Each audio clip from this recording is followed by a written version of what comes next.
I never imagined the house I worked 2 jobs to help buy would become the very place I was erased. When I first moved back in with my sister, the idea was temporary. A bridge while I got my feet back under me after a nasty breakup and the implosion of my graphic design studio. The housing market was brutal, the rent impossible alone, and May offered her spare bedroom without blinking. "I could use the company," she said over the phone, her voice honey warm. "And Lily misses you." Lily. My niece. The closest thing I'd ever had to a daughter. Back then, it sounded perfect. I'd help out with Lily, pitch in on bills, and get back to saving for my own place. What I didn't know was that I was the plan all along. May hadn't always been so calculating. We were only a year apart, raised by a mother who worked double shifts and a father who vanished by the time we hit middle school. I was the older one, the responsible one, while May, with her golden smile and permanent victim complex, always seemed to land on her feet. When she got pregnant at 19, I dropped everything to help. When her boyfriend vanished, I took on more shifts, and when she finally saved enough for a down payment on this house, her fresh start, I offered my savings without being asked. "Just until you're approved," I'd said. "It'll look stronger with more cash up front." I didn't sign anything. I didn't ask to. I trusted her. That first year was okay. Lily was only 2, and I adored her. I cooked, cleaned, did daycare pickups when May was too exhausted, helped Lily learn to read before preschool. May worked as a part-time stylist and influencer, which mostly meant long naps, over-filtered selfies, and frequent complaints about how tiring it is being a single mom. I paid half the mortgage, quietly, without asking for credit. I thought love and loyalty meant something. But something started shifting after year 2. May stopped introducing me as my sister and started saying things like, "Oh, this is Harper. She helps out with Lily." Sometimes, Harper watches Lily during the day while I'm out. Then it became, "Oh, Harper's like our live-in nanny." I laughed it off at first. We were sisters, right? But people started treating me like I was hired help. Her friends would leave their kids with me when they came over. Even her new boyfriend, Jason, once asked if I could handle bedtime while they went upstairs to rest. May didn't correct him. I sat on the couch that night with Lily asleep across my lap, staring at the ceiling, listening to muffled laughter from above, feeling something unfamiliar coil in my chest. By year 3, May stopped paying her half of the mortgage altogether. "I'm between gigs right now," she said. "It's just a rough patch. You understand." I did, and I kept paying. I paid when the roof leaked. I paid when the dryer broke. I paid when Lily needed school supplies, and May claimed her account was frozen. Every time I tried to talk about finances, she brushed it off. "It's not like you're paying rent," she once snapped. "You live here for free." I blinked. I was paying. Every month. From my checking account. Directly to the mortgage company. I showed her the receipts. She scoffed. "Well, technically, it's my name on the house, so it's not rent, Harper." That night, I began printing every receipt. Things hit their breaking point when Lily turned 6. May threw a party. Dozens of people. A bounce house. Catered tacos. She rented a balloon arch and had a photographer. Not once was I introduced to anyone. At one point, I heard a woman ask, "So do you have live-in help or?" May laughed. "Oh, that's just Harper. She watches Lily." Just Harper. I was carrying trays, refilling drinks, cleaning spills.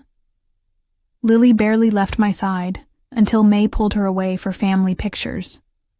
I wasn't in a single one.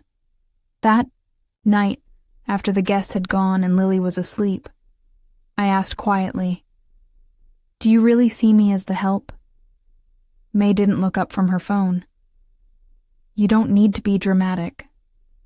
"I pay for this house," I said. My voice shook. She laughed. Actually laughed. "Harper, you helped once. That was a long time ago. Let it go." I opened my drawer and pulled out the folder. 3 years of payments, receipts, emails, bank transfers. May looked at them like they were junk mail. "I own this house, Harper," she said calmly. "You were just helping." That night I didn't sleep. Something inside me snapped. Not loudly, but like a cold fracture, clean and final. I wasn't going to fight. I was going to calculate. I began waking up earlier than May. Not to clean. Not to cook. Not to carry her weight. But to plan. There was something that had gnawed at me since the beginning. Something I had let slide out of trust, out of love. The mortgage. It was in May's name. But the payments? The bank didn't care who made them. And I'd kept every proof. Each transfer from my account labeled with the mortgage number, every receipt stamped with a date, every email confirmation filed away. I called the mortgage company. I asked polite questions. And when they confirmed that I'd made over 80% of the total payment since the loan originated, in consistent monthly installments, something inside me lit up. "Is your name on the deed?" the woman on the phone asked. "No," I said quietly. Well, your contributions might be traceable if there's ever a dispute, especially if you have a paper trail." I looked at the folder in my lap. It was thick now. Heavy. Oh, I have a paper trail. That week, I took off work.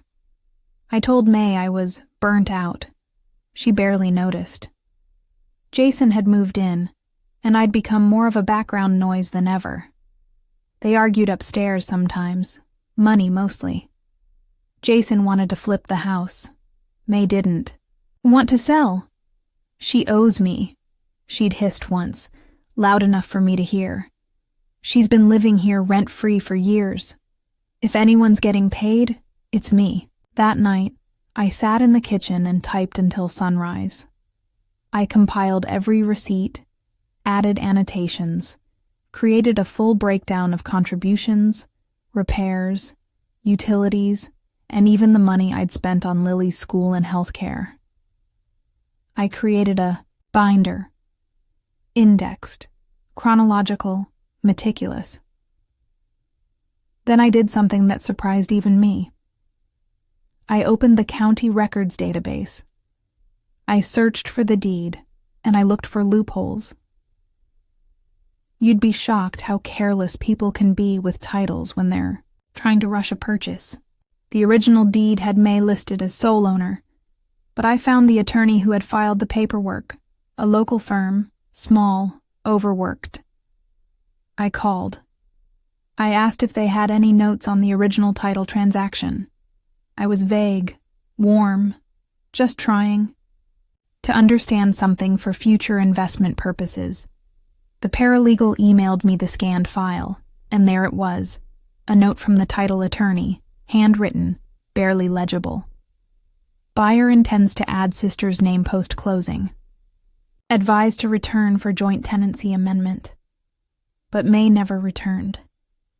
She never added my name. She just took the money, the keys, and the narrative. That night, Lily crawled into my lap while May was out with Jason. Her hair smelled like the lavender shampoo I always used. "Are you going to leave us?" she asked, tiny and sad. Why do you ask that, baby? She buried her face into my chest. Mommy said when you get mad, you disappear. My chest ached. I would never leave you, I whispered. I just have to fix something first. The next day, I visited a property attorney. She listened patiently, flipping through my binder like it was a novel. You have a case, she said. It's not simple, but if it came to court, you'd at least have a claim to interest in the property, especially if we prove you contributed under the expectation of ownership or repayment. What's the quietest way to get leverage? She smiled. Sometimes leverage is just knowing you can take something and showing them what you've got. So I made copies of everything. One copy went to a safety deposit box. One I kept in a locked briefcase in my closet. One went to a lawyer friend who owed me a favor. And the last was for May. The night I left it on her pillow, I didn't say a word, no argument, no confrontation, just a binder, a post-it note on top. Since I'm just the nanny, here's what I've paid for over the past 3 years. If I don't have equity, I expect repayment. 60 days. The silence in the house after that was different. Not cold. Tense. Like the air before a storm. May avoided me for 3 days. Then came the meltdown. You think you're owed something? She screamed in the kitchen while Lily was at school. You gave me help. That doesn't mean you get the house. I said nothing, just slid a copy of the county deed annotation across the table. Her face went white. I was supposed to add you. I forgot, she said. I tilted my head. No, you didn't forget. You hoped I'd forget. She opened the binder. Her hands trembled. You can't take my house, she said, voice cracking. I stood, calm, steady. I'm not taking anything. I'm giving you 60 days to settle what's mine, before I take what's legal. Jason left a week later. I overheard him say, I'm not getting sued because you lied to your sister. May cried for hours. Then she went quiet. Really quiet, and that's when I knew. She was planning something, but so was I. For days, May pretended like nothing happened. She went back to posting filtered selfies and meal preps, tagging brands that never responded. She sent Lily to school with messy hair and clothes that didn't match. She smiled like a woman on the verge of snapping, but her eyes stopped meeting mine. She was calculating now. I could feel it. The tension in the house grew sticky, like humid air before a thunderstorm. May avoided the kitchen when I was in it. She stayed upstairs most days, always closing the door to her bedroom. A door she never used to care about. At first, I assumed she was avoiding me. Then I heard the drill. Late one night, just after 1 a.m. 2 soft clicks, a low whirring sound, and then silence. When I crept upstairs the next morning, her door had a brand new lock on it, one of those brushed silver ones with a keypad. Lily's room was unchanged. The bathroom door was open. But May's, sealed like a vault. She'd locked me out. Of a room in the house I was still paying for. That morning, I took the long way to work. I drove through the neighborhood slowly, eyes scanning each for sale sign, each driveway, each tidy row of townhomes and tidy betrayal. By the time I pulled into the parking lot, I had decided something. She was planning to sell, without telling me. I skipped lunch and drove straight to the county building. The clerk was helpful, after a little small talk and a story about how I'd been helping a family member with mortgage payments. I just want to make sure no funny business happens, I said lightly. He pulled up the parcel records. No transfer applications filed, he said. That was good. But the next thing he said wasn't. There was a title inquiry from a real estate agent last week. Looks like someone asked for a property valuation and transfer requirements. The agent's name was one I'd heard before, Jason's cousin. When I got home, the vibe was different. May was in the kitchen, all smiles. She handed me a coffee. My favorite, down to the almond milk and cinnamon sprinkle. I've been thinking, she said, voice sugar-sweet. You were right. We need to figure something out. You've done a lot. Maybe we just need to work out what you're owed so we can part ways on good terms. She wanted me to name a number, to settle. Quietly, to sell without a fuss and walk away before I caused legal trouble. But I'd waited too long for that. I played along. I nodded. I thanked her. I said I'd go think it over, and we can make a plan. I even hugged her, soft, careful, like I wasn't holding a folder of proof in my back pocket. That night, I waited until May left to grab groceries. I checked. Her room. The keypad blinked red, locked, so I walked to the basement instead, to the utility closet she never entered. That's where the router was. I unplugged it, waited, plugged it back in. Then I opened my laptop, accessed the router admin panel, and watched every connected device refresh. May's phone, Lily's iPad, and one new device, HP OfficeJet Pro 8600. A printer. Someone had been printing. I waited until May was in the shower the next morning. I knocked on her door. No answer. I walked in anyway. She shrieked, "What the hell, Harper?" Relax. I thought you were downstairs. I saw it, barely hidden under a towel on her bed. A manila envelope, a crisp one. Realtor branded, addressed to her. Inside, staged photos of the house, a seller's agreement, and a drafted listing contract. She was going to sell it. Fast. Before I could stop her. I left the room. Quietly. Without confrontation. But that night, I called my lawyer. I want to file a partition claim, I said, and I want an injunction. She's trying to sell without resolving my equity. There was a pause, then a slow, approving reply.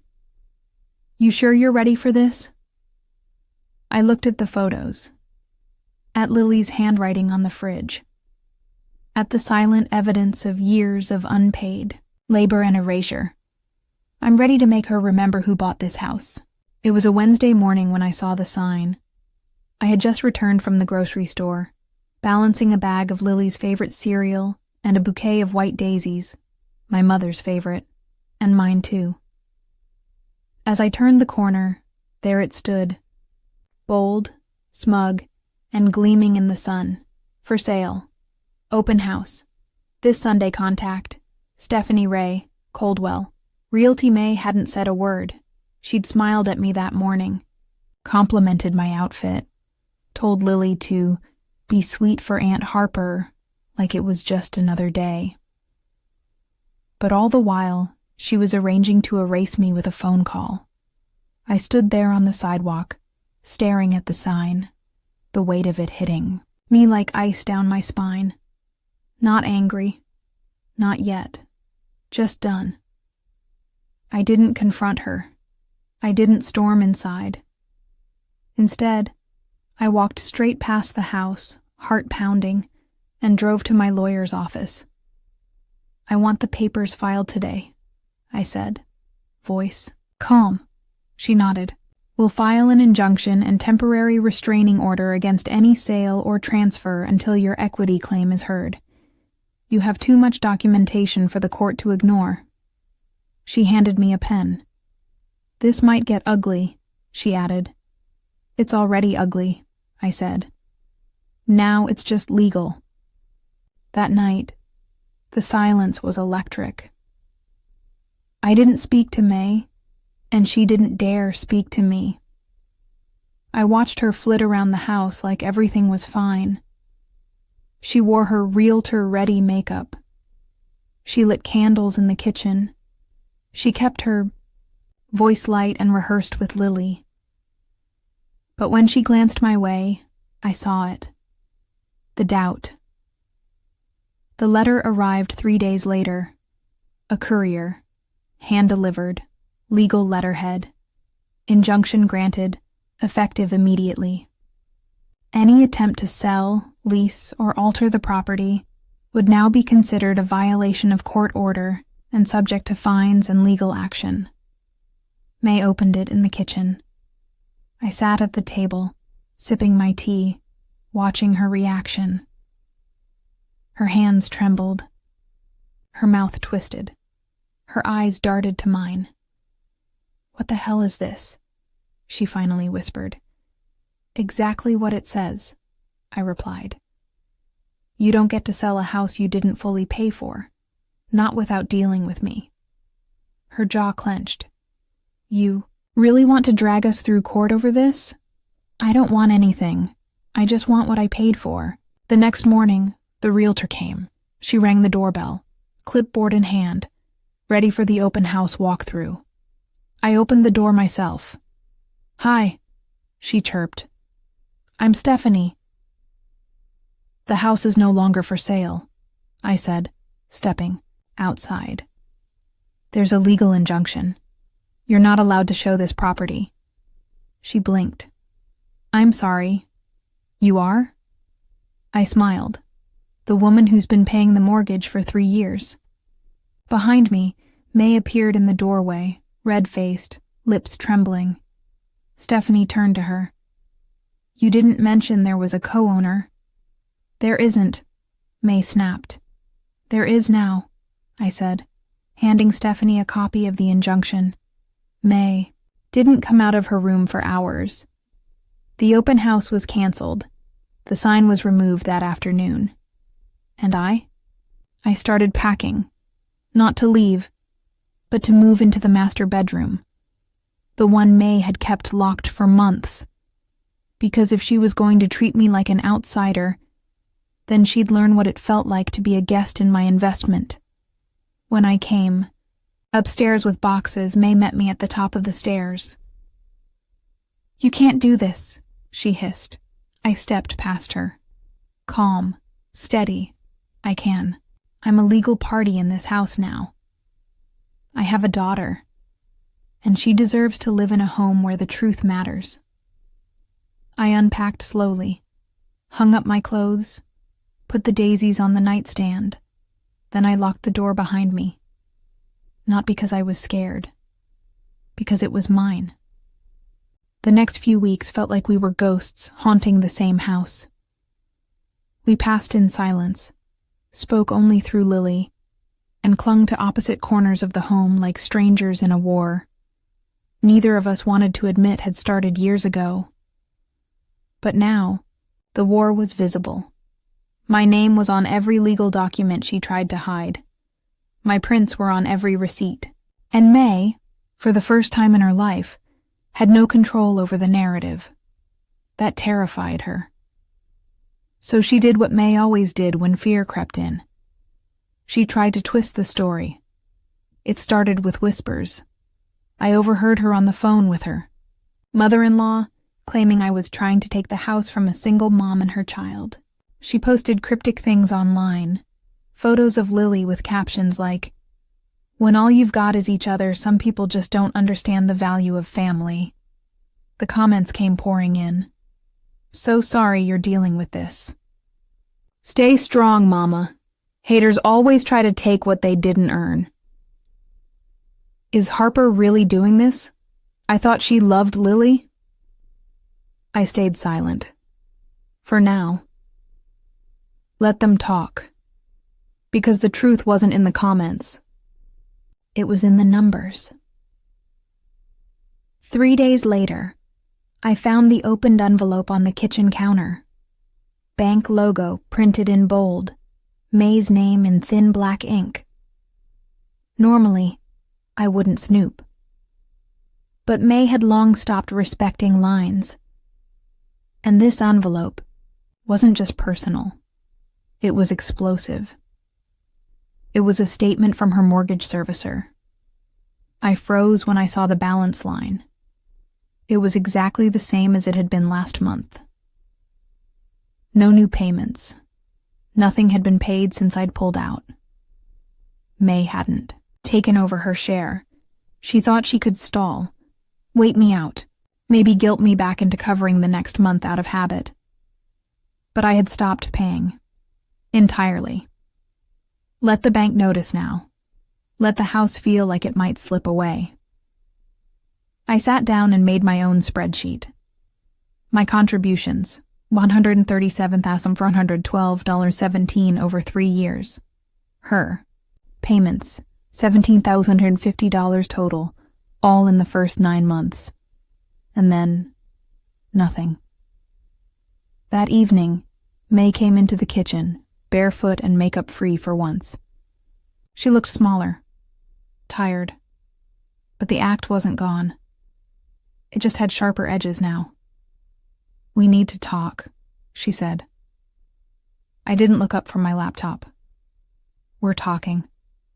She pulled out a chair and sat. Quietly. Too quietly.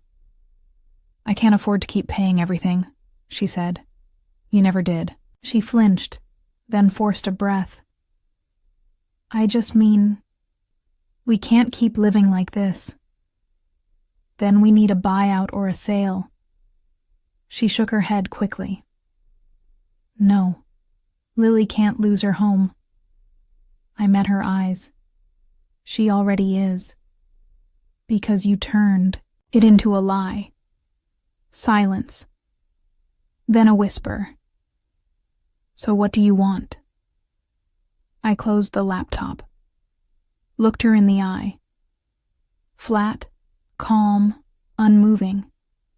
"I want what's mine. 50% of the current equity, or we list it together, split the profit, and move on." "That's insane." "No," I said. "What's insane is expecting me to pay for your freedom and then call me the help."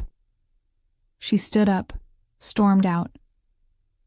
But later that night, I heard her, sobbing through the wall. Not loud, not performative. Like a girl who'd finally run out of people to manipulate. I didn't comfort her. I didn't even knock. Because the moment she told the world I was just the nanny, she made me something else, entirely. May didn't speak to me for 2 weeks. Not in words, anyway. Just slammed cabinets, passive-aggressive cleaning, and long phone calls with her friends, where my name was dragged through every inch of fictional mud she could dream up. But I didn't flinch.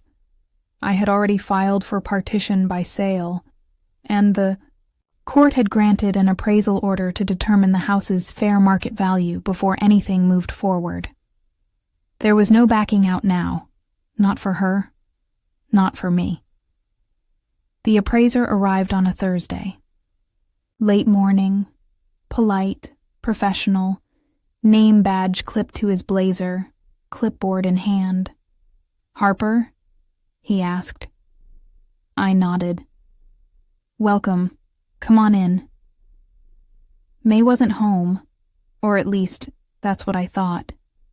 She hadn't said a word about the appointment, hadn't responded to the calendar reminder I slipped under her door, until she appeared on the stairs, lipstick flawless, dressed too tight, hair curled like she was posing for a listing.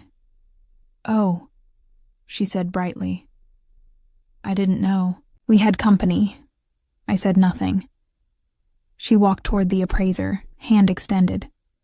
"May Lancaster, owner." He raised an eyebrow. "Co-owner," I corrected. She shot me a look, but smiled through her teeth. "Yes, of course, co-owner." The appraisal began. Measurements, questions, structural integrity, updates. I followed quietly, provided receipts for repairs I had personally paid for. New roof after the hailstorm, HVAC replacement, bathroom plumbing. May said nothing, but when he asked about the locked storage closet in the basement, she jumped. That's just old stuff. Nothing relevant. I'll need to see all areas, he said simply. I'd rather you didn't. I was already unlocking it.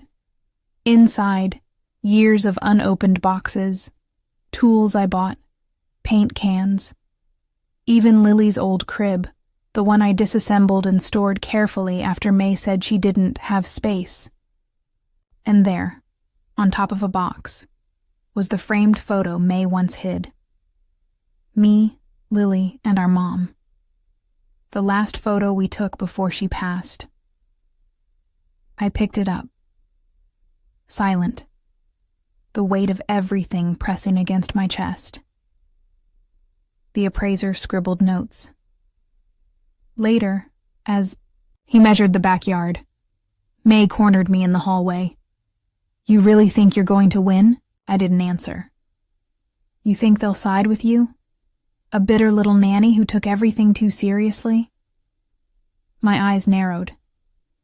You mean a woman who paid $137,000 for a home she was erased from? Her face twisted. You're not family anymore. I blinked. Calm. Cold. You erased me, but I was smart enough to keep the receipts. She moved closer. Her voice dropped. I'll make sure Lily forgets you. One way or another. That was the first time I let rage touch my voice. Don't. You. Dare. She froze. Lily loves me because I was there. Through every scrape, every tear, every bedtime story you skipped to rest your eyes. I don't need to remind her who I am. You did that for me when you shoved me into the background. The appraiser came back inside. All set. Report will be ready in 3 days.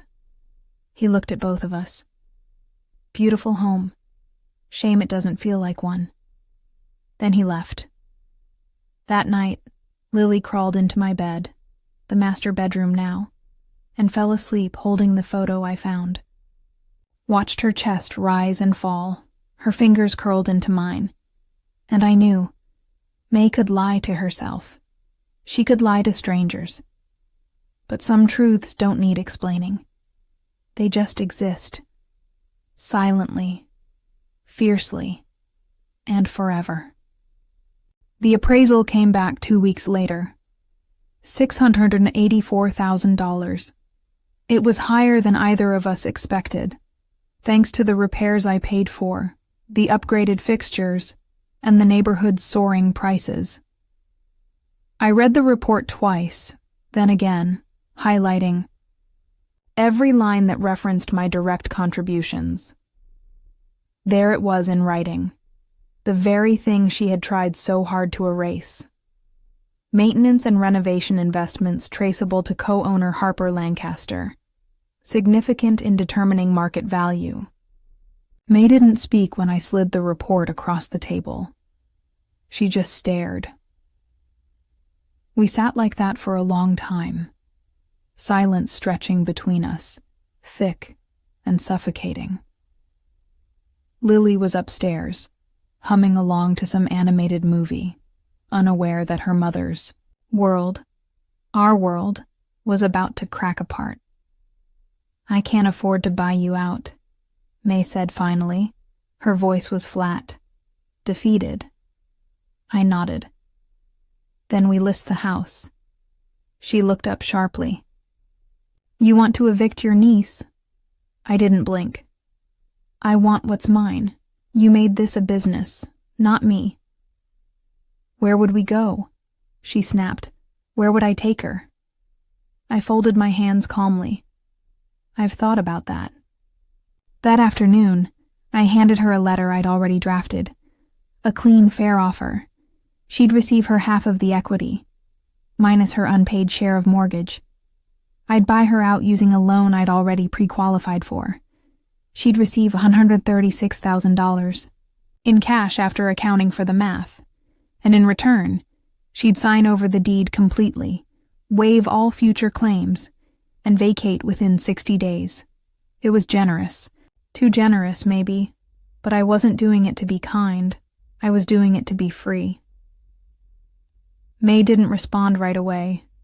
She paced the living room for hours that night. She called Jason. He didn't answer. She poured a glass of wine. Then another. I didn't ask how many. When she finally knocked on my door, her eyes were bloodshot. I won't have anywhere to go, she whispered. I offered you more than you gave me. She looked at me, and for a moment, her mask slipped. I thought you'd just keep taking it. You always did. You were always the one who cleaned it up. I nodded slowly. And I'm cleaning it up now. One last time. The next morning she signed, quietly, no fight left. Just a flick of the pen, a trembling hand, and a single request. Please don't take her from me. I stared at May, the woman who once told me I was just the nanny, and felt something strange. Not pity, not victory, just relief. I would never take Lily, I said. But I'll never let her forget who raised her either. May moved out. 6 weeks later. She cried as she packed, posting tearful selfies about starting over and losing everything to betrayal. She never mentioned my name. She left behind old furniture, unpaid bills, 3 empty wine bottles in the recycling, and one thing I didn't expect. A letter. It was taped to Lily's bedroom wall, written in crayon, dictated in a child's voice. "And town, Harper, Mommy says we're going to live in a little apartment now, but she says I'll still see you. I told her I like this house because it smells like pancakes and bedtime stories, but she said you get to keep it. So keep it safe, okay? And tell my room I'll visit soon. Love, Lily." I stood in the doorway for a long time, the letter pressed to my chest, my throat tight. She remembered. Not the fights, not the courts, not the mortgage, just the pancakes and stories. The love. The things May could never fake. 3 months after May moved out, the house felt different, not quieter, more honest. As if the walls had finally exhaled, no longer holding secrets or swallowing tension. I'd painted over every scuff, replaced the furniture she left behind, and framed Lily's letter in the hallway, just outside her old room. The master bedroom was mine now. Not borrowed, not tolerated. Mine. Every corner of the house finally reflected something true. But even after the dust settled and the documents were signed, a part of me remained suspended, still expecting the next twist, the next attempt to rewrite history. It never came, not from May. Anyway, it was Lily who changed everything. She arrived one Saturday morning, clutching a butterfly backpack and dragging a purple suitcase with a bent wheel. May stood behind her, arms crossed, not quite meeting my eyes. "Don't spoil her too much," she said stiffly. I gave a polite nod. "I won't." May lingered for a moment, like she wanted to say more. Maybe to apologize, maybe to twist the knife again. But in the end, she just got in her car and drove away, and Lily ran inside like she'd never left. She hugged me like nothing had changed, because for her, nothing had. I was still her bedtime storyteller, her pancake maker, the arms that held her when the world didn't make sense. She walked through the hallway slowly, touching the walls like she was checking if they remembered her too. "This house missed you," I whispered. "I missed it more," she said, smiling. That night, I pulled out the box I'd saved. Inside was a photo album, one May never knew I'd made, pictures of Lily sleeping in my arms, her first steps on the kitchen tiles, paint-covered fingers from the art projects I set up in the backyard, photos of a girl being raised by a woman who was never meant to be a mother, but chose to become one anyway. "I made this for you," I said, handing it to her. Lily flipped through the pages slowly, smiling, pointing, laughing. When she reached the last page, she paused. It was a photo she had never seen. The three of us. Me, Lily, and our mother. Years before the house. The betrayal. The legal mess. "Was Grandma nice?" she asked. "She would have loved you," I whispered. Then, after a beat, "She wanted me to have a home." I think she knew I'd need it. Later, after Lily fell asleep in her freshly repainted room, I sat on the porch with a blanket wrapped around my shoulders and a tea cooling in my hands. The moonlight fell softly across the lawn.